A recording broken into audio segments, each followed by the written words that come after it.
take yesterday to kind of calm down over the whole Alex Pretti thing before I came on here. And I watched all the coverage, and there are a couple points which are not being made, about 5, that I want to walk through. So yeah, let's do that. Point 1, Minnesota is not just a slap a gun on your hip and walk around state. Let's get the framing right. In states like where I live in Louisiana, anyone who can legally own a gun can carry it.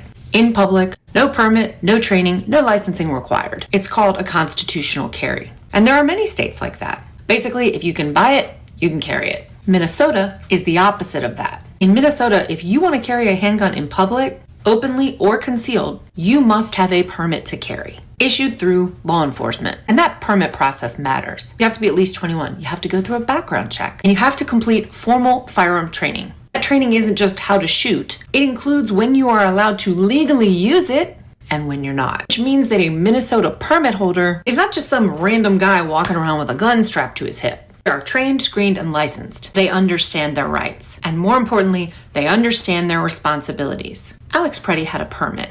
And I say that because obviously law enforcement should understand that in a state like Minnesota, those people understand firearms. They take them seriously. They have to have a permit to carry them. They're not just out here brandishing firearms, which means to just kind of wave it around like in a threatening way. Mr. Pretti's firearm was fully concealed. In no way was it visible. So there's no chance that it could have triggered the encounter with ICE because they could not see it. He had it holstered behind his back at the 6 o'clock position.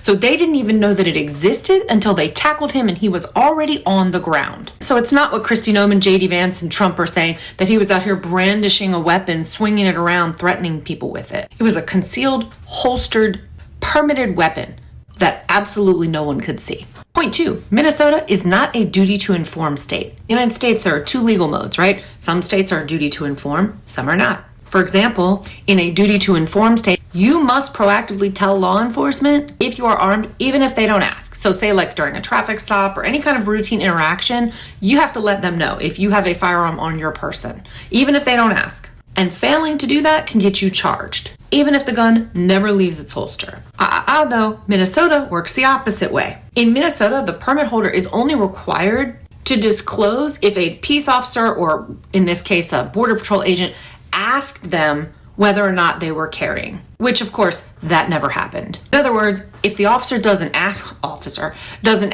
then no disclosure is required in the state of Minnesota. That's not a loophole, that's the law. If you made it this far in the video, put the words "we're sick of this" in the comment section, like, repost, follow for updates. Please go follow me over on YouTube.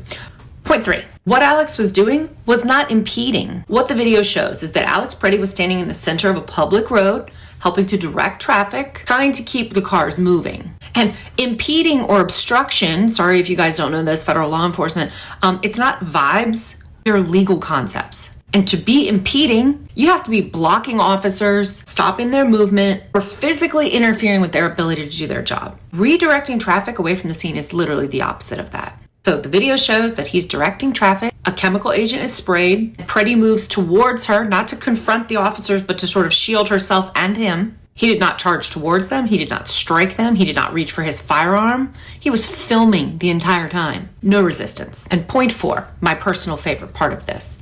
After the agents rushed him, after he was tackled, and after he was pinned to the ground, another agent unholstered Pretti's firearm and took it off of him. Which means that, of course, Pretti never made an attempt to even touch the weapon.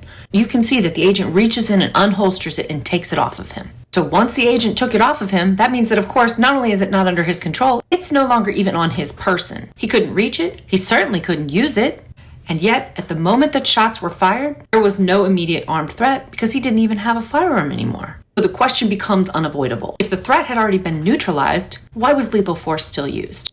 And this point only struck me as a mother watching this, that if that were my son, right? This man is an ICU nurse, okay, who is sprayed with a chemical irritant, mauled by these animals, pistol whipped, jumped, and then shot to death, face down. He dies alone, again, an ICU nurse, so he would have understood what was happening to him. And he dies cold, face down, on a filthy street in Minnesota, while these armed goons stand around looking at him. And from what I'm hearing, one of them was clapping. And so guys, if you weren't getting the message before, you should get it now. If in our patriarchal society, a white male sits at the very top, and if they can unalive him in cold blood in 4K for everyone to see and then lie about it, no one's safe.